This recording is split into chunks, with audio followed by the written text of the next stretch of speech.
오늘 은혜 받으실 하나님의 말씀은 창세기 4장 3절로 7절의 말씀입니다. 창세기 4장 3절로 7절의 말씀, 그리고 시편 136편 1절로 9절의 말씀입니다. 창세기 4장 3절로 7절의 말씀입니다. 세월이 지난 후에 가인은 땅의 소산으로 제물을 삼아 여호와께 드렸고, 아벨은 자기도 양의 첫 새끼와 그 기름으로 드렸더니 여호와께서 아벨과 그 제물은 연락하셨으나 가인과 그 제물은 연락하지 아니하신지라. 가인이 심히 분하여 안색이 변하니 여호와께서 가인에게 이르시되 네가 분하여 하면 어찌미며 안색이 변하면 어찌미뇨. 네가 선을 행하면 어찌 낯을 들지 못하겠느냐.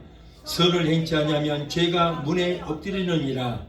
죄의 소원은 네게 있으나 너는 죄를 다스릴지니라. 아멘. 제가 시편 136편 1절로 9절의 말씀을 봉독해 드렸습니다. 여호와께 감사하라. 그는 선하시며 그 인자심이 영원함이로다. 모든 신에 뛰어나게 하신 하나님께 감사하라. 그 인자심이 영원함이로다. 모든 주에 뛰어나게 하신 주께 감사하라. 그 인자심이 영원함이로다. 홀로 큰 기사를 행하시는 이에게 감사하라. 그 인자심이 영원함이로다. 지혜로 하늘을 지으신 이에게 감사하라. 그 인자심이 영원함이로다. 땅을 물 위에 펴신 이에게 감사하라. 그 인자심이 영원함이로다. 큰 빛들을 지으신 이에게 감사하라. 그 인자심이 영원함이로다. 해로 낮을 주관케 하신 이에게 감사하라. 그 인자심이 영원함이로다. 달과 별들로 밤을 주관하게 하신 이에게 감사하라. 그 인자심이 영원함이로라. 아멘. 기도하시겠습니다. 걸어가신 아버지 감사합니다. 오늘도 부족한 연세 오셔서 하나님의 말씀을 전하게 하시니 감사합니다. 오늘도 종의 입술을 통해서 전해지는 말씀을 통해서 하나님의 세미한 음성이 들리게 하시고, 말씀 가운데서 하나님을 만나면 귀한 시간 되게 동안 주시옵소서. 말씀을 듣고 말씀대로 행하는 우리 모두가 되게 하여 주옵소서. 예수님의 이름으로 감사하며 기도합나이다. 할렐루야. 하나님의 은혜와 사랑과 은총이 오늘 추수감사절을 맞이하여 주의 전에 나와서 신령과 진정으로 하나님 앞에 예배드리는 성도 여러분에게 하늘로부터 충만한 은혜가 임하게 되시기를 예수 이름으로 축원합니다. 오늘 본문 창세기 4장 3절로 7절, 그리고 시편 136편 1절로 9절로 본문을 해서 하나님께 감사해야 할 이유라고 하는 제목으로 우리 함께 은혜를 받고자 합니다. 오늘 추수감사절을 맞이하여 무엇을 어떻게 드려야 하나님의 기뻐 받으시고 또 하나님이 연락하시는 감사가 될 수 있으며 또 온전한 축복이 되는 감사가 될 수 있을 것인가를 생각하면서 우리 함께 은혜를 받기를 원합니다. 자, 첫째로 그러면 추수감사절의 유래와 역사에 대해서 먼저 상고해 보자는 것입니다. 추수감사절이 언제 어떻게 해서 오늘날까지 유래되었는가 하는 것입니다. 곡물추수와 관련되어 성경에 나타난 최초의 감사는 창세기 4장 3절로 4절에 가인과 아벨의 제사이며 유대인들의 매추절이라고 하는 7.7절 수장절들과 같이 고대로부터 추수감사에 관련된 의식은 어느 나라나 다 할 것 없이 찾아볼 수가 있습니다. 이렇게 각 나라의 민속적인 풍습으로 행해졌던 이 추수감사제가 오늘날 교회의 절기로 지켜지게 된 것은 영국에서 미국으로 건너온 청교도들에 의해서 거행되었고, 그리고 그때가 바로 1621년 이때 추수감사절이 교회 절기로 지켜지게 된 것입니다. 영국에서 상공업을 하는 중산층 계층이 있었습니다. 자, 이들은 국교인 성공회도 아니고 그리고 로마 가톨릭도 아닌 혼합되지 않은 오직 성경만을 위주로 하는 그런 사람들인데 그들을 우리는 청교도인이라 그래요. 그들은 삶은 부유했지만은 영국의 국교인 그 성공에 엄청난 핍박을 받았습니다. 그러나 저들이 정부가 그렇게 핍박을 해도 청교도의 신앙은 조금도 흔들리지 않았어요. 청교도인들은 저들의 박해를 피해 마음 놓고 신앙생활을 하기 위해서 모든 기독교를 포기하고 1609년 네덜란드의 암스테르담과 라이텐으로 도피를 하여 그곳에서 12년 동안 망명생활을 했습니다. 그러던 중 영국의 엘리자베스 여왕이 즉위하여 이제는 우리가 왕이 바뀌었으니까 정부도 우리를 받아주겠지 하고 안심하고 고향인 영국으로 들어가려고 했지만은 영국 정부로부터 입국 허가를 받지를 못했습니다. 자, 그러자 1620년 9월 21일 메이 플라우라고 하는 이 자그마한 배를 타고 대서양 3,400마일을 63일에 걸쳐서 그 엄청난 파도 속에 바다를 항해한 끝에 1620년 11월 11일 남자가 78명, 여자가 24명, 102명이 사선을 넘어 미국의 북동쪽의 매사추세츠 주프물이라고 하는 그 항구에 도달하게 되었습니다. 미국에 도착한 청교도인들은 신앙의 열정대로 영성적인 청교도 교회인 회중교를 세움으로써 그들의 생명을 건 그 소원을 성취할 수가 있게 되었던 것입니다. 그러나 여러분, 북미의 겨울은 얼마나 추운지 몰라요. 그들이 첫 겨울을 지내는 동안 추위와 굶주림과 질병으로 노인과 어린이 53명이 죽고 49명만이 살아남았습니다. 봄이 되었을 때에 인디안 주장 사무세트가 옥수수와 호박씨를 줍니다.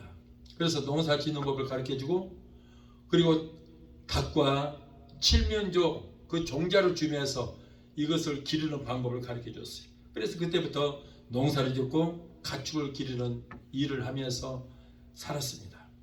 그들은 곡식 익을 때까지 한국처럼 풀이나 나물 같은 거, 나무 열매, 해초, 그리고 들 사슴 이런 것들을 잡아서 연명을 했어요. 그때 심한 가뭄까지 겹쳐서 청교도인들은 비가 오기를 간구하는 기도의 날을 정하고, 그들은 그 풀, 나무 열매 먹었던 이런 것까지 단식을 하면서 회개하고 합심해서 목숨 걸고 기도했습니다. 심한 가뭄 가운데 열심으로 기도한 청교도인들은 그 기도가 비로 응답된 엘리야의 기도가 되어서 단비의 은혜로 모든 것들이 해결이 되었습니다. 청교도인들은 하나님의 은혜와 인디안들의 도움을 받아서 다음 해인 1621년 풍성한 곡식을 거두게 됐습니다. 그 거둔 곡식을 잘되고 아주 좋은 것만 골라서 하나님 앞에 드렸습니다. 그리고 도움을 주었던 인디안들을 초청하여 칠면조 고기와 호박으로 펑키를 만들어서 함께 나누어 먹었는데 그것이 첫 번째 추수감사절이었어요. 제가 몇 년 전에 청교도 마을을 제가 가봤습니다. 그런데 이게 남쪽으로 아주 양기 바른 곳에 바로 그들이 상륙했던 그 바닷가에 조그마한 동산이 있는데 거기에 맨 위에는 교회 겸 학교를 세우고, 그리고 그 교회를 중심으로 해서 양쪽에 집을 짓고 마을이 형성되었습니다. 그리고 그 너머에는 인디안 마을이 있는데 인디안들과 같이 잘 지냈어요. 인디안들이 처음 왔던 청교도인들에게 모든 걸 다 가르쳐주고, 그래서 잔치도 같이 하고 이렇게 친하게 지었습니다. 자, 그래서 이때가 첫 번째 추수감사절인데, 그 후에 1789년 미국의 초대 대통령 조지 워싱턴이 미국을 건국하면서 11월 26일을 추수감사절로 제정하게 되었고, 의회의 승인을 얻어서 이를 전국적으로 지킬 것을 선포했습니다. 자, 그러나 예수를 믿지 않았던 미국의 3대 대통령 토마스 제퍼슨이 추수감사절을 폐기를 해버린 거예요. 이러한 제도는 영국의 그 왕가에서 있었던 관습이라는 그런 이유로 이를 기념하는 행사를 중단했습니다. 그 뒤로 추수감사절은 일부 주에서만 비공식적으로 거행하게 되었고, 그리고 그 기념일도 주마다 달랐습니다. 자, 이렇게 폐지됐던 추수감사절이 다시 지켜지게 됐는데, 그것은 예수 믿는 하나님의 사람 에이브라함 링컨이, 미국의 16대 대통령이죠. 에이브라함 링컨이 11월 셋째 주 목요일을 추수감사절로 지키도록 하여 지금도 지키고 있는데, 올해는 11월 셋째 주 목요일은 지난 23일 날이 땡스 기빙 데이였던 것입니다. 자, 이렇게 해서 추수감사절이 시작된 거예요. 한국이 교회가 추수감사절을 지키게 된 것은 1904년부터입니다. 미국 선교사가 조선에 입국을 했는데, 그것을 기념하는 뜻에서 11월 셋째 주일을 추수감사절로 정하고 지금까지도 지켜주고 있습니다. 자, 그런데 창세기 3장 17절 이하의 말씀 보면, 범죄하여 에덴 동산에서 쫓겨나는 아담에게 하나님께서 말씀합니다. 아담에게 이르시되, 네가 네 아내의 말을 듣고 내가 너들을 먹지 말라는 나무 시과를 먹었은즉 땅은 너로 인하여 저주를 받고 너는 종신토록 수고하여야 땅에서 난 식물을 먹고 땅으로 다시 돌아갈 것이다. 그러면서 네가 얼굴에 땀이 흘려야 식물을 먹고 필경은 흙으로 돌아가리니 그 속에서 네가 취함을 얻었음이라 라고 말씀하셨어요. 그러므로 여러분, 최초로 농사 짓는 사람 누구예요? 농부가 누구예요? 바로 아담이라는 거예요. 아담. 그 세상 문화는 틀려요. 세상 문화는 처음에는 짐승을 잡아서 먹다가 나중에 발전이 되어서 농사를 지었다고 그러는데, 그렇지 않고 맨 먼저 짐승을 먹지 않았어요. 언제까지 안 먹었느냐? 노아의 홍수 때까지는 짐승을 먹지 않았습니다. 고기를 먹지 않았습니다. 그리고 아벨이 양을 키웠는데, 그 양을 키우는 것도 식용으로 키우는 것이 아니고 그것으로 가죽으로 옷을 해입기 위해서, 직물로 사용하기 위해서 양을 길렀던 거예요. 노아의 홍수가 끝나고 이제는 모든 것 다 농사도 없고 아무것도 없잖아요.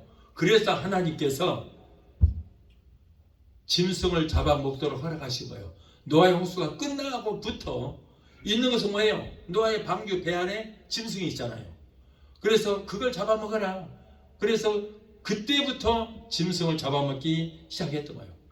그래서 첫 번째 농부는 뭐냐? 누구냐? 바로 아담이었다는 거예요. 그런데 이 가업을 아담의 장남인 가인이 받아서 열심히 일을 했습니다. 곡식도 심고 채소도 심고 하여 열심히 일하며 농산물을 먹으며 살았어요. 그래서 가인이 농사 지는 것을 아벨도 그 농산물을 먹고 살았던 거예요. 그러나 그 가인도 옷은 어떻게 해 입었어요? 바로 아벨이 가축을 기르고 그 가축의 털로 옷을 해 입었던 거예요. 자, 이렇게 정신없이 아들 딸 낳고 농사를 지면서 살다 보니 그들은 하나님을 잊어버렸어요. 그런데 세월이 흐른 후에 그들은 하나님께 다시 제사를 드림으로 하나님과의 만남의 시간을 갖게 되었던 것입니다. 어느 날 가인과 아벨이 하나님께 제사를 드렸습니다. 가인과 아벨은 각각 자기가 노력하여 얻은 것 중에서 제물로 하나님 앞에 제사를 드렸는데, 이것이 바로 인류 역사상 최초의 추수감사절이었다. 자, 그런데 문제가 생겼습니다. 하나님께서 아벨의 제사를 받으셨는데 가인의 제사를 받지 않으신 거예요. 그래서 급기야는 가인은 자기의 성기를 참지를 못하고 안색이 변하고 견딜 수가 없었습니다. 그 미안함, 그것이 결국에는 살인으로까지 연결이 돼서 자기 동생 아벨을 돌로 쳐서 죽여버리고 말았습니다. 이것이 바로 인류 역사상 최초의 살인사건이 벌어진 것입니다. 그런데 왜 하나님께서는 아벨의 제사를 받으시고 가인의 제사를 받지 아니하셨을까? 두 사람 다 제사를 받았으면 이런 살인사건도 나지 않았고 모든 것이 평탄했을 텐데 왜 그랬을까? 왜 하나님은 차별하셨을까? 아마도 이 의문점은 영원히 미제로서 남을 것이며 그 어떤 해석도 하나님의 뜻을 완벽하게 설명해 주지 못할 것입니다. 자, 이 문제에 대해서 많은 해석과 주석과 학설들이 있습니다. 오늘 설교가 조금은 좀 이따가는 부드러워지는데 지금 처음에는 좀 딱딱해요. 왜? 신학적인 설교이기 때문에. 그래서 이 설교를 가지고 오늘날 많은 분들이 여러 가지 해석을 합니다. 아벨의 제사는 이래서 받았고 가인의 제사는 이래서 안 받았다. 이런 각자 나름대로 목사님들이 해석을 해서 설교를 해요. 그런데 제가 오늘 여러분들에게 확실히 알려드릴게요. 확실히. 그래서 왜 아벨의 제사를 받으셨을까? 우리도 아벨과 같은 제사를 드려야, 아벨과 같은 예배를 드려야 하나님이 받으시지, 가인과 같은 예배를 드리면 하나님이 안 받으시는 거예요. 전혀 하나님과 상관이 없게 돼요. 하나님이 받으셔야 나와 나의 예배를 받으시고 우리에게 축복해 주시지, 가인과 같은 예배를 드리면은 나와 나의 예배를 받지 아니하시고 오히려 큰 해가 끼치는 거예요. 하나님 받지 않으시고. 그래서 여러분, 교회만 왔다 갔다 밥도장만 찍을 것이 아니고 우리가 오늘 이 말씀을 통해서 말씀을 잘 듣고, 그래서 예배를 드릴 때마다 이 예배가 하나님 앞에 상대되고 하나님이 받으시는 예배를 드려서 하나님의 복받는 여러분이 되게 되시기를 예수 이름으로 축원합니다. 지금까지는 몰라서 잘못 예배를 드리고 교회만 갔다 오면 되는 거지 하고 종교심으로 다니는 거 하고, 정말 하나님이 기뻐 받으시는 예배를 드려서 하나님의 복받는 이 예배를 드려서 우리가 하나님의 복을 받아야 되잖아요. 그래서 오늘 여러분이 말씀을 통해서 확실히 배워서 남은 여생은 하나님이 기뻐 받으신 예배를 꼭 드리시기를 바라요. 자, 그래서 어떤 주석에는 하나님의 뜻에 맞는 제물을 드려야 된다고 주장을 하고 있습니다. 오늘날 많은 목사님들이 이 주장을 하고 있습니다. 하나님은 아담과 하와가 범죄한 후에 발가벗은 몸을 가려주기 위해서 하나님은 양을 잡았어요. 양을 잡아서 그 가죽으로 옷을 해서 입히고, 그리고 그 고기로는 제단을 세워서 하나님 앞에 제물을 드리고 제사 드리는 방법을 가르쳐 주셨습니다. 가죽으로 옷을 입히고 양을 잡아서 고기와 피로 제사를 드렸다. 그렇기 때문에 하나님께서 받으셨다. 이렇게 말씀을 하고 있어요. 자, 그것은 아담과 하와가 범죄한 후에 이제 예수님께서, 그리스도께서 오실 것인데, 예수님께서 우리 인류를 위해서 몸을 찢고 피를 흘린 그 예수를 믿어야 우리가 구원을 받는다 해서 예표하는 것이다. 그래서 짐승의 피와 살로 제물을 드려야 하나님이 받으신다. 이렇게 믿고 있습니다. 그래서 오늘날 많은 분들이 이것을 주장하고 있습니다. 그래서 하나님께서 이 제물을 받으셨다는 거예요. 그러나 이것들은 또 다른 의문을 가지게 됩니다. 왜냐하면 성경에 뭐라고 그랬어요? 각자 자기의 소산물을 그 중에서 처음 수확한 것을 하나님께 드리라고 그랬잖아요. 네. 그렇기 때문에 가인은 처음부터 농사하는 자였기 때문에 자기가 농사했던 농산물을 하나님께 드리는 것이 당연하고, 아벨은 양치는 자이기 때문에 양을 드리는 것이 당연한 거예요. 맞는 거예요. 그래서 농사 짓는 자가 농산물로 드리고 양치는 자가 양으로 드리는 것 당연한 일입니다. 그래서 아벨은 자기가 키우던 양을 드렸습니다. 그래서 양새끼로 바친 거예요. 그리고 가인은 농사는 자였기 때문에 자기의 농사지은 곡물로 하나님 앞에 제물을 삼아서 드린 것입니다. 이거 당연하잖아요. 둘이 다 당연해요. 아벨도 제대로 드렸고 가인도 제대로 제물을 드린 것입니다. 자, 그래서 하나님은 고기를 좋아하셔서 고기만 받으신 것이 아니고 곡물도 받으셨거든요. 곡물도 받으셨어요. 구약의 제사장들은 하나님께 제사를 드릴 때에 양이나 송아지도 드렸지만은 곡물로 제물을 삼아서 소제로 드리는 일도 많이 있었어요. 레위기 2장 14절 16절을 보면 너는 첫 이삭의 소제를 여호와께 드리거든 첫 이삭을 볶아 찌은 것으로 너의 소제로 삼 때 그 위에 기름을 붓고 그 위에 유향을 더할지니 이는 소제니라. 제사장은 찌은 곡식 얼마와 기름의 얼마와 모든 유향을 기념물로 불사릴지니 이는 여호와께 드리는 화제니라. 자, 처음 수확한 곡식을 볶아서 찧어서 고운 가루를 내어서 기름과 유향을 섞어 불을 태워 흔들어서 소재로 그 향을 하나님 앞에 드리라는 거예요. 이렇듯 곡물 제사도 있었고 심지어는 물을 제물로 삼는 경우도 있었어요. 엘리야는 제단을 쌓고 그 위에 고기를 쑥 올리고 그 밑에 도랑을 파고 거기다가 물을 하나님 앞에 잔뜩 드리는 일도 있었잖아요. 이렇게 하나님은 물도 받으셨다는 거예요. 자, 그렇다면 도대체 하나님께서 아벨의 제사를 바친 이유가 무엇이었을까? 이 문제를 생각하면서 지금부터 함께 은혜를 받고자 합니다. 자, 둘째로 하나님께 드리는 제사, 이 예배는 어떤 사람이 드리느냐, 어떤 마음으로 드리느냐 하는 것이 굉장히 중요한 거예요. 여러분, 구약의 제사는 오늘날 뭐예요? 예배를 말해요. 오늘날 예배예요. 그런데 그 예배를 집례하는 자가 어떤 사람이냐, 그리고 어떤 사람이 그 예배를 드리느냐, 어떤 마음으로 드리느냐 하는 것이 중요해요. 여러분, 정말 잘 들어보시기 바라요. 잠언서 15장 8절에 악인의 제사는 여호와께서 미워하셔도 정직한 자의 기도는 그가 기뻐하시느니라. 자, 악인의 제사는 하나님께서 미워하신다, 연락하지 아니하신다. 그러므로 회개 없이 드리는 예배는 하나님께서 받지도 아니하시고 오히려 미워하신다는 거예요. 하나님이 제물을 받으실 때 그 종류나 다른 거 보지 않습니다. 무엇을 드리느냐, 이것도 중요하지 않습니다. 그래서 하나님은 이스라엘 민족들에게 제사법을 가르쳐 주시면서 어떤 이는 송아지도 드리고, 어떤 이는 양새끼로, 또 어떤 이는 비둘기로, 또 어떤 이는 밀가루나 또 밀가루로 떡을 만들어서 전병으로 드리라, 이렇게 말씀을 하고 있잖아요. 다만 그 제사를 드리는 제주의 마음 자세가 어떤가? 자, 제주가 누구예요? 오늘날 예배를 인도하는 집례자를 말하는 거예요. 다시 말해서 강단에 서 있는 목사가 어떤 마음으로 드리는가가 가장 중요한 거예요. 집례자가. 그래서 여러분, 옛날에 구약 때 같으면은 왕과 제사장과 선지자는 어떻게 했어요?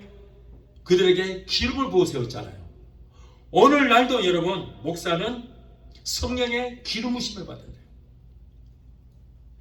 성령의 기름이 없는 예배 인도자의 예배는 하나님 앞에 상달이 되지 않는다. 무엇이든지 성령 안에서 성령으로 행해야 된다. 기도를 해도 성령 안에서 기도하라. 예배를 집례해도 성령의 기름 부심을 받은 주의 종이 집례를 해야 된다는 거예요. 아멘? 그렇게 중요한 거예요. 이거 해봐도 안 되고 저거 해봐도 안 되고 보니까 하나님이 나 목사하라고 그런가 봐. 착각해서 목사 되는 사람들. 자, 이런 사람들은 뭐예요? 성령의 기름 부심이 없어요. 이런 사람은 아무리 예배를 인도해도 하나님과 상관이 없는 사람이에요. 예배 집례자가 중요한 거예요. 구약에 기름을 부어 세웠듯이 오늘날도 여러분, 하나님이 쓰시는 종은 성령으로 기름을 부어 쓰십니다. 그리고 또 하나, 함께 예배 드리는 성도의 마음 자세가 중요하다. 오늘 말씀을 통해서 하나님은 가인의 제물이 농작물이기 때문에 연락지 아니하시고, 아벨의 제물은 양이기 때문에 하나님이 고기를 좋아하셔서 고기의 제사를 드렸기 때문에 받으신 것이 절대 아니라는 것이 확실히 드러났습니다. 여러분, 우리가 같은 시간에 오늘 이 자리에서 같은 시간에 같은 말씀으로 본문을 삼아서 같은 자리에서 예배를 드려도 우리 모두의 공예배를 받으신 것이 아니에요. 우리 모두의 예배를 받으신 것이 아니고 우리 한 사람 한 사람 예배를 받으시는 거예요. 한 사람 한 사람. 그래서 우리 한 사람 한 사람이 마음과 뜻과 정성을 다하여 드릴 때 하나님이 그 사람과 그 사람의 예배를 받으시고, 그렇지 않은 사람, 종교심으로 완겼든가 딴 생각만 하고 있다든가 뭐 교회 안 나가면 그냥 뭔가 깨름칙하니까 그래서 와서 앉아있는 사람들의 그 예배는 하나님이 그 사람과 그 사람의 예배는 받지 아니하십니다. 그래서 여러분, 창세기 4장 4절에 아벨의 제물은 받으셨고 5절에 가인과 그의 제물은 받지 아니하셨다고 그랬잖아요. 같이 제사를 드렸지만은 그런 거예요. 그러니까 오늘 우리 모두의 공예배를 받을 것이 아니고 우리 한 사람 한 사람의 예배를 받으시고 한 사람 한 사람의 예배와 그 사람을 받지 아니하신다. 제물을 바치는 사람의 태도, 다시 말해서 예배 드리는 자의 마음씨, 더 나아가서 그의 인격, 그의 성품, 인간성, 믿음과 신앙을 보신다. 하나님의 본성은 의로우신 분이기 때문에 의가 따르지 않는 제물은 하나님이 기뻐하지 않는다. 자, 의가 뭐예요? 죄가 없다는 거예요. 우리 모두가 죄 속에 살아요. 그러나 우리가 회개하면 우리를 용서받은 뭘로? 의인으로 인정해 주신다. 그래서 죄를 지을지라도 우리가 회개하고 동의하고 자복하고 회개하고 우리가 하나님 옆에 나오면 하나님은 우리가 죄를 한 번도 지지 않은 것처럼 용서받은 의인으로 인정해 주신다. 그래서 회개하라. 회개하라. 구약의 마지막 선지자 세례 요한도 회개하라. 신약의 첫 번째 오신 선지자 예수님도 회개하라. 그래야 천국 간다. 이렇게 말씀하잖아요. 오늘날 참 회개하라면은 아니 내가 뭐 누구를 죽였어? 도적질했어? 뭘 회개라고 하지 마라. 여러분이 약한 시대에 생각하는 것이 죄요. 눈으로 보는 것이 모두가 죄요. 죄. 그러나 우리가 회개만 하면 하나님은 우리가 죄를 한 번도 짓지 않은 것처럼 용서받은 의인으로 인정해 주십니다. 천국은 누가 갑니까? 의인이 갑니다. 그런데 성경은 의인은 없나니 하나도 없다고 그랬어요. 그럼 우리는 못 가는 거 아니요. 용서받은 의인이 간다고 말이요. 용서받은 의인. 그러니까 하나님은 의로우신 분이기 때문에 의가 따르지 않는 예배를 받지 아니하신다. 그래서 의가 따르는 예배 드리기 위해서 뭐예요? 회개하라. 회개하라. 한국에서는요 예배 시작 1시간 전에 옵니다. 그래서 와글와글 기도해요. 막 흔들어가면서 기도해요. 뭘 와글와글 하느냐? 회개하더라고. 회개하더라고. 근데 오늘날 우리는 어때요? 회개도 안 하고 그냥 시간이 없어 바빠서 그냥 앉아서 예배 드려요. 의가 따르지 않는다고 말이죠. 자, 히브리서 11장 4절에 믿음으로 아벨은 가인보다 더 나은 제사를 하나님께 드림으로 의로운 자라 하시는 증거를 얻었다. 믿음으로. 이게 아까 아벨은 짐승을 잡아서 드렸기 때문에 받으시고 가인은 곡물로 드렸기 때문에 안 받으실 것이 아니라 믿음으로 아벨은 더 나은 제사를 드렸다. 그래서 받으셨다. 아벨이 가인보다 더 나은 제사를 하나님께 드렸다는 것은 곡식보다 양을 드린 것이 아니고 제물을 드릴 때 그의 정성과 회개와 그의 인격, 신앙, 믿음을 드렸다는 거예요. 로마서 12장 1절에 그러므로 형제들아 내가 하나님의 모든 자비하심으로 너희를 권하니 너희 몸을 하나님이 기뻐 받으시는 거룩한 산 제사로 드리라. 우리 몸을 먼저 드리라는 거예요. 우리의 마음을 먼저 드리라는 거예요. 다시 말해서 먼저 나 자신을 쳐서 하나님께 복종하고 첫째 회개하고 마음과 뜻과 정성을 다하여 감사가 넘치는 예배를 드릴 때 나와 나의 예배를 받으신다. 그래서 감사로 제사를 드리는 자가 나를 영화롭게 한다고 말씀하시. 예배에 감사가 빠지면 안 되는 것입니다. 그리고 우리가 첫째 회개해야 돼요. 하나님의 말씀을 살았고 운동력에서 좌우의 날이 버릇해선 어떤 칼보다도 예리하여 우리의 영과 혼과 및 관절과 골실을 찔러 쪼개기까지 하명하라고 했어요. 그래서 하나님 말씀을 맞을 때 그 말씀이 불이 되고 검이 되고 날카로운 양쪽으로 날이 버릇해선 칼처럼 예리하여 우리의 영과 혼과 및 관절과 골수 뼈까지 찔러서 그 속에 있는 지극히 작은 죄라도 다 드러나게 하셔서 회개케 하신다. 하나님은 의이기 때문에 의로우신 분이기 때문에 우리 마음속에 이런 죄라도 있으면 이 예배는 상달이 안 돼요. 그래서 뼛속에 있는 골수에 있는 그 죄까지도 말씀으로 찾아서 찔러서 다 토설하게 만드시고 의롭게 하신다. 그런 사람의 예배를 받으신 줄로 믿습니다. 하나님은요 가인을 참 사랑하셨어요. 아벨보다 가인을 더 사랑하셨어요. 그래서 성경에 보면은 가인하고 아벨하고 대화했단 말이 없어요. 그런데 가인하고는 항상 대화하셨어요. 오히려 가인을 더 사랑하셨어요. 그래서 가인이 아벨을 죽인 뒤에도 하나님 다른 사람이 나를 죽이면 어떡합니까? 그랬더니 다른 사람이 너를 죽이지 못하도록 네 몸에 표를 해줄 것이다. 그래서 해하지 못하도록 표를 해주어서 보호를 해주었습니다.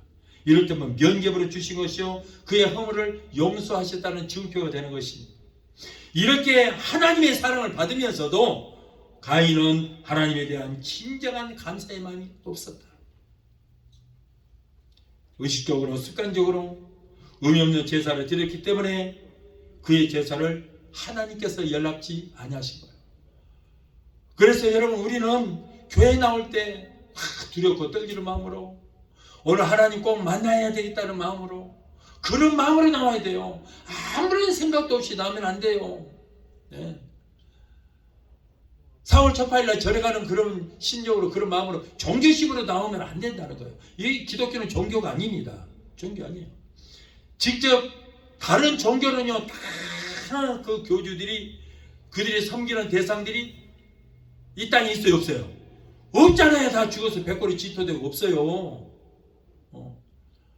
그런데 불교는요 뭘 하나 딱 놓고 굉장히 모시더라고. 여기다가 여기는 이 안에 사리가 있다는 거예요. 사리. 부처님의 이빨이 있다는 거예요. 진짜 있는지 없는지 모르겠어요. 그런데 절마다 다 사리가 있고요. 온 세계 절마다 다 살이 있어요. 아니 부처님 이빨이 몇 개야 도대체가? 그걸 뽑아서 다 나눠준 거예요? 거짓말이에요. 거짓말. 그러나 여러분 우리가 믿는 삼위차는 예수님 하나님 성령님은 지금도 살아계신 줄 믿습니다. 하나님은 하늘에 계시고 그 우편에 예수님이 분명히 계셔서 앞으로 우리를 데리러 오실 것입니다. 공중에 계름하십니다. 그리고 성령님은 오늘 이 자리에 계시고 우리의 심령과 계시는 거예요. 살아계시기 때문에 우리는 믿는 겁니다. 그렇기 때문에 그들은 종교라고 하지만 우리는 종교가 아니다. 살아계신 하나님을 경배하는 것이다. 자, 이렇게 하나님은 이렇게 가인을 사랑했음에도 불구하고 오히려 그 동생을 돌로 쳐 죽여버렸어요. 여러분 하나님께 제사 드리는 사람은 먼저 꼭 해야 할 두 가지가 있습니다. 두 가지가 있어요. 뭐예요? 하나는 나와 하나님과의 관계가 바로 서야 돼. 둘째는 나와 인간과의 관계가 바로 서야 돼. 여러분 기독교는 더하기 표시입니다. 더하기 표시. 더하기 표시. 나와 하나님과의 관계인 수직관계와 나와 인간과의 관계, 이웃과의 관계, 자, 이 수평관계 이것이 이루어졌을 때 하나의 십자가가 이루어지는 거예요. 그래서 기독교는 십자가의 종교예요. 죄악의 종교예요.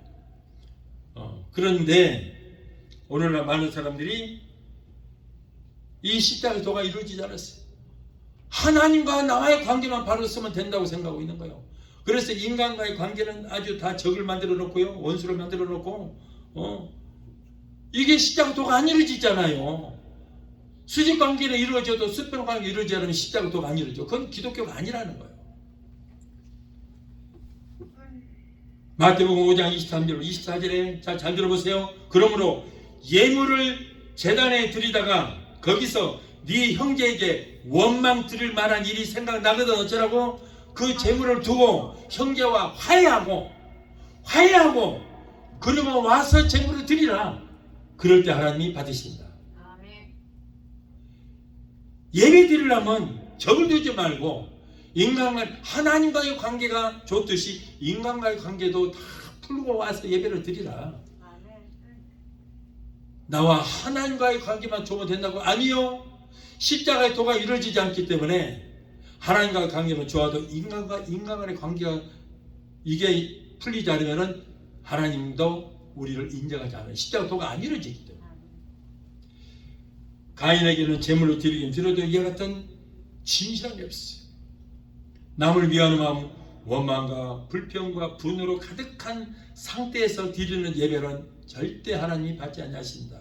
그래서 가인은 자기가 잘못해서 그 자기의 제물이 하나님께 연락되지 않은 것을 모르고 오히려 분이 나서 자기 동생을 미워하고 결국에는 돌로 쳐 죽여버렸습니다. 그러자 얼굴이 변했습니다. 그러니까 그러자 사람들은 화가 나면은 어디부터 변해요? 얼굴부터 그래요. 얼굴빛이 달라져요. 그리고 심히 불행합니다. 그리고 마음속에 악한 생각을 품게 돼요. 가인은 자기의 그 자신의 반성하는 것이 아니라 동생을 그렇게 미워하고 시기하고 질투하고 결국 죽이기까지 했어요. 저주했어요. 저주. 어떤 분이 그러더라고. 목사님, 교회에서 어떤 분이요, 나를 그렇게 저주하는 기도를 해요. 무서워요. 나 저주받으면 어떻게 해요? 그러더라고. 그래서 내가 걱정하지 마세요. 당신은 저주 안 받아요. 그 저주가 그에게 가는 거예요. 정말이에요? 아, 그래요. 내가 성경 읽어드릴게요. 시편 109편 17절로 19절에 저가 저주하기로 좋아하더니 그 저주가 자기에게 임하고 남을 축복하는 것이 그렇게 인색하더니 그 복이 멀리 자기를 떠나버리고 저주하기를 옹입듯 하더니 그 저주가 물같이 그 내부에 들어가며 그 저주하는 사람은 그 속에 저주가 들어갔다는 거예요. 그리고 그 저주가 기름같이 흘러서 그 사람 뼛속으로 파고 들어가 버렸다는 거예요. 얼마나 무서워요. 기름같이 그 뼈에 들어갔나이다. 아, 나 무서워. 남을 저주를 했더니 그 저주가 오히려 자기에게 임하고 그 저주가 기름처럼 물처럼 기름처럼 흘러서 뼛속에 들어갔다. 자, 이 사람은 어떻게 돼요? DNA가 저주의 DNA가 돼서 자자손손 저주를 받게 돼요.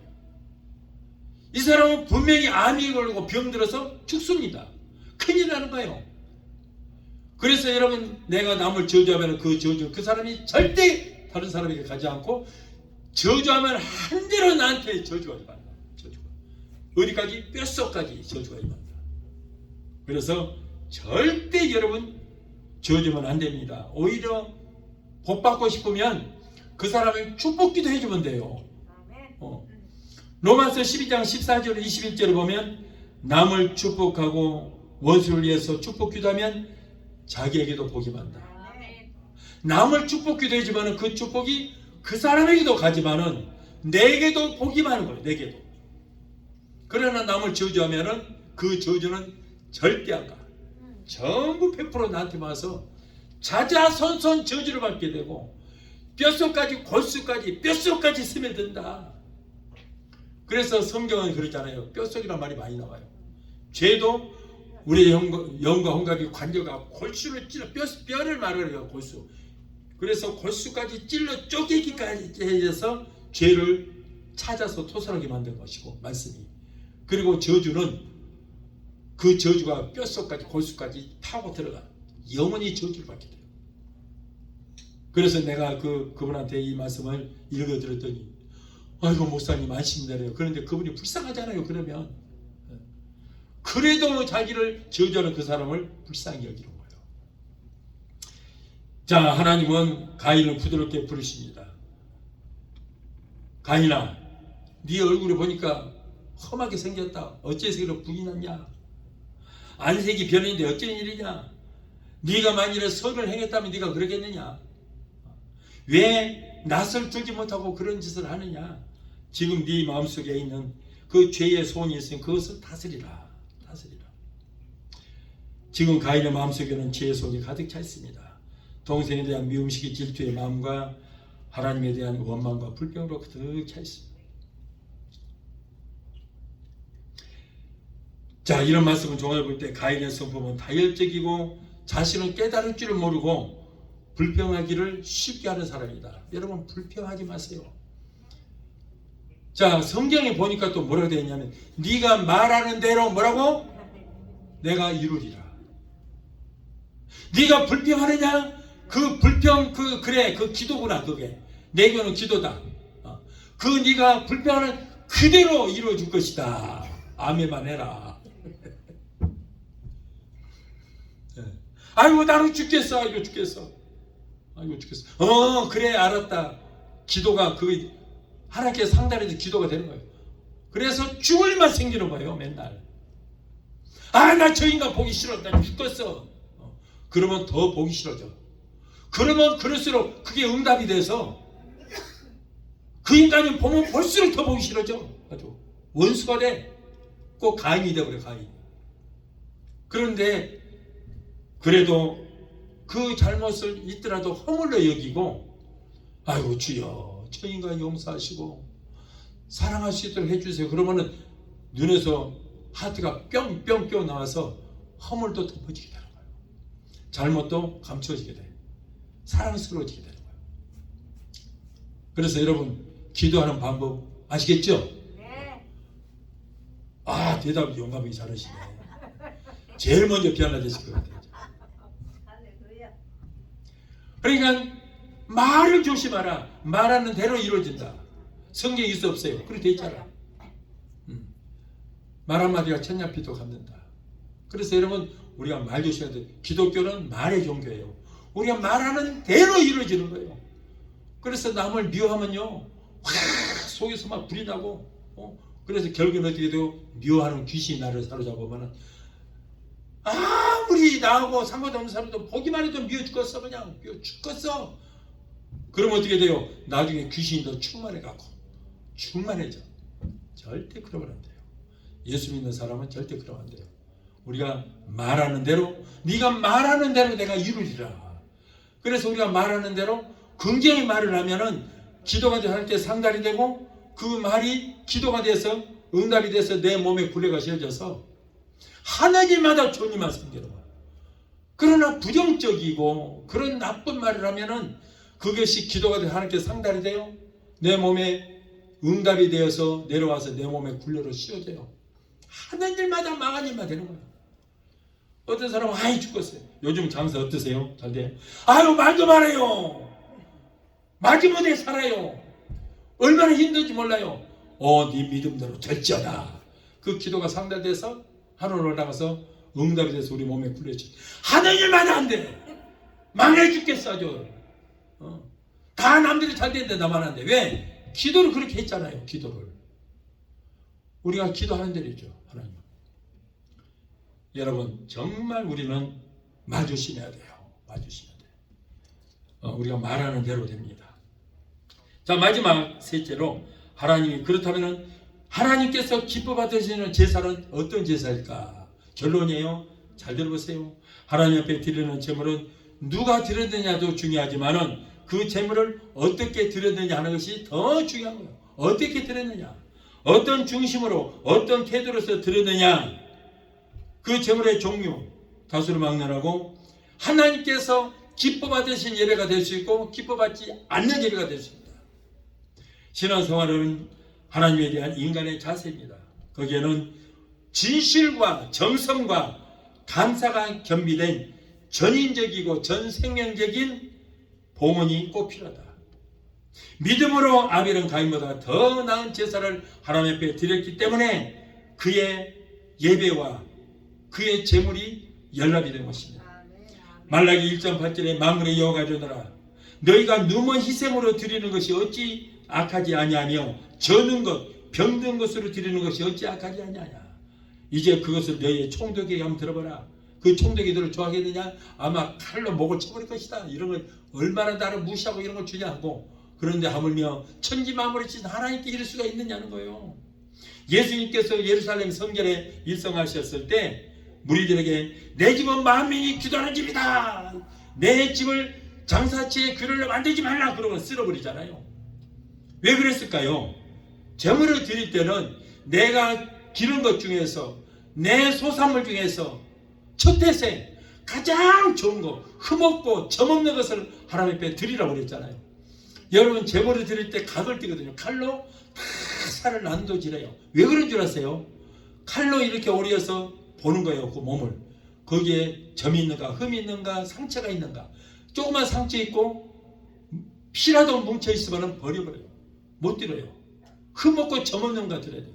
그런데 이 사람들은 성전 앞에서 제사 드리는 성전 앞에서 병들은 양이나 그리고 다리가 부러져서 쩔뚝거리는 송아지 같은 거 이걸 가지고 와서 그것도 사서 자기 것도 아니고 그래서 하나님 앞에 제물로 드리기 때문에 예수님께서 진노하신 거예요. 가인의 행위는 정성이 없고 기쁨과 감사가 없고 믿음이 없는 제물이었기 때문에 이렇게 연락지 아니하신 거예요. 그러니까 아까 그랬잖아요. 이 곡물로도 어떻게 드리라고요? 이 고무를 볶아서 가루로 내어서 잘 가루 아주 몽글게 쳐서 그걸로 유향과 기름을 붓고 그래서 태워서 흔들어서 연기로 드리거나 아니면 전병 떡을 만들어서 드리라 이렇게 했는데 아니 자기도 못 먹고 소도 못 먹는 통밀로 그냥 짝짝짝 비우다가 해서 통밀로 드렸기 때문에 하나님께서 아니 하나님 이빨이 얼마나 좋으시니 그냥 드세요. 니나 먹어라. 지도 못 먹는 것을 하나님께 드렸으니 하나님이 그걸 받으시겠냐고요. 그래서 안 받으신 거예요. 정성이 없어. 그런데다가 동생을 그렇게 미워하고 시기하고 질투하고 회개도 하지 않고 그래서 안 받으신 것입니다. 그래서 여러분 예배에는 두 종류가 있습니다. 하나님이 연락하시는 예배가 있고 연락지 아니하시는 예배가 있습니다. 하나님이 기뻐하시는 예배가 있고요. 기뻐하지 않는 예배가 있습니다. 하나님이 응답하는 기도가 있고 응답지 아니하시는 기도가 있다는 거예요. 아벨은 신령과 진정으로 예배하는 사람의 모델입니다. 아벨은 신앙의 사람이요 성실한 신자요 감사의 사람이요 복음적인 사람. 반면에 가인은 불신앙의 사람이요 원망과 불평하는 사람입니다. 형식적인 사람이 육에 속한 사람입니다. 요한복음 4장 24절에 하나님은 영이시니 예배하는 자가 신령과 진정으로 예배할지니라. 성경에는 하나님께 제물을 드리고 축복받은 사람이 있는가 하면은 오히려 하나님 앞에 제물을 드리고도 저주받은 사람들이 있어요. 그것도 찾아서서 저주받은 사람이 있어요. 누구예요? 아브라함이에요. 아브라함은 양과 송아지와 비둘기로 제물을 삼아서 배를 가르고 하나님 앞에 정성껏 제물을 드렸어요. 그런데 조그마한 새를 한 마리 그걸 하나님 앞에 드리는데 아이고 이 조그마한 거 배 갈릴 때도 없는데 뭐 배도 안 가르고 그대로 통째로 드렸어요. 그랬더니 솔개가 와서 그걸 채 가서 먹어버렸어요. 자, 이 죄로 인해서 어떻게 됐어요? 그의 후손들이 애굽에 들어가서 430년 동안 노예 생활했잖아요. 제물 한번 잘못 드렸다가 정성 없는 예배 한번 드렸다가 이렇게 자식들이 저주를 받아서 430년 동안 그 노예 생활을 하는 그런 후손들이 저주를 받는 일이 있었어요. 여러분 이렇게 예배가 중요한 거예요. 여러분 이렇게 중요한 거예요. 그냥 와서 예배만 드리고 오늘 진수선수 했다고 그렇게 가면 안 돼요. 기뻐 받으시는 예배를 드려야 돼요. 받지 않은 예배 드리면은 하나님의 진노가 이렇게 임한다니까요. 오늘날도 성령이 없는 예배, 정성이 없고 형식만 있는 예배는 하나님께서 받지 아니하십니다. 수백 명의 찬양대가 50인조 오케스트라를 맡아서 소프라노 엘토 테레베스 쫙 한다고 그래서 하나님이 너무나도 기뻐 받으시고 피아노 한 대로 그리고 반주기 하나로 미갈 반주기 하나로 찬양을 드린다고 하나님께서 그 예배를 안 받으시는 것이 아니라고 말이에요. 하나님은 형식만 보는 것이 아니라 여러분 우리의 마음을 보신다. 아멘. 하나님은 감사 예배, 회개가 있는 예배를 받으신다. 성령 안에서 드리는 예배를 받으신다. 사랑하는 성도 여러분, 오늘 2023년도 추수 감사절을 맞이하여 아벨과 같이 하나님께서 기뻐 받으시는 예배를 드려서 하나님께는 영광과 존귀와 감사를 드리고 나 자신은 하나님이 주시는 축복과 은총을 받고 또한 나를 통하여 하나님의 뜻을 이루는 복되신 성도가 되게 되시기를 예수 이름으로 축원합니다. 찬양 한 구 하시고 기도하시겠습니다.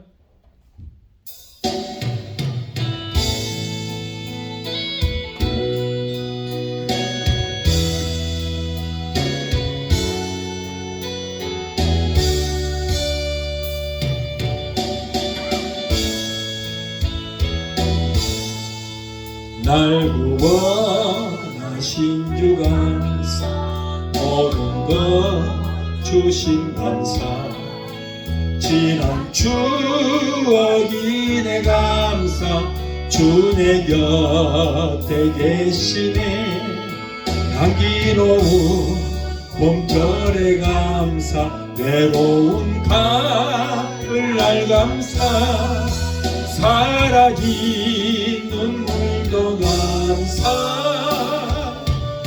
나의 영혼 평안에 응답하신 기도 감사 거절하신 것 감사 해처럼 높으신 감사 모든 것 채우시네 아픔과 기쁨도 감사 절망 죽비도 감사 중량 못할 은혜 감사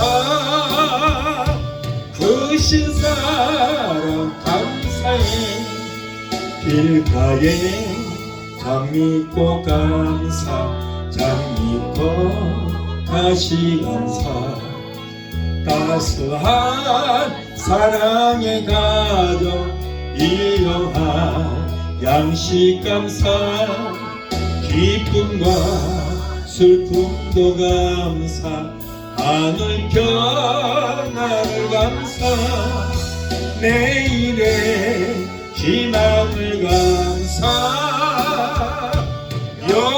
영원토록 감사해 내게 건강 주신 감사 또한 연약함 감사 햇빛을 주심도 감사 구름 또한 감사해 땀 흘리는 수도 감사 저녁에 안식 감사 부여도 가난도 감사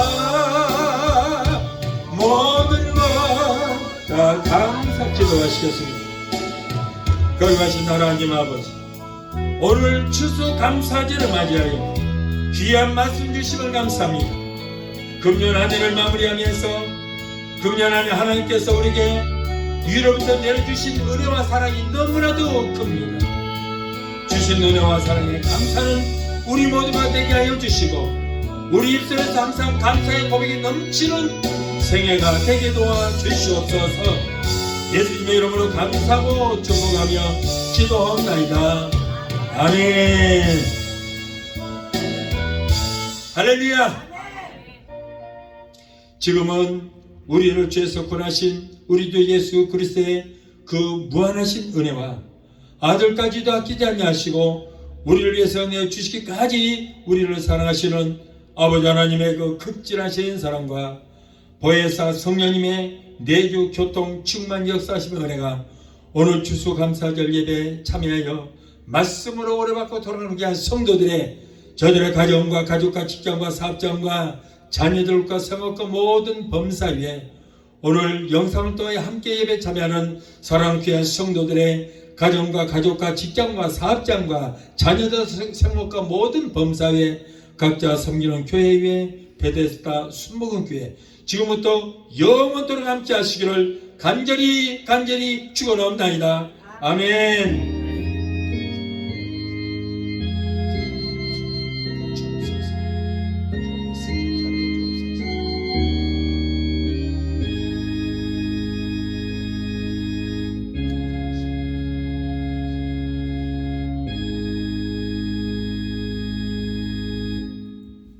할렐루야. 기억하겠습니다.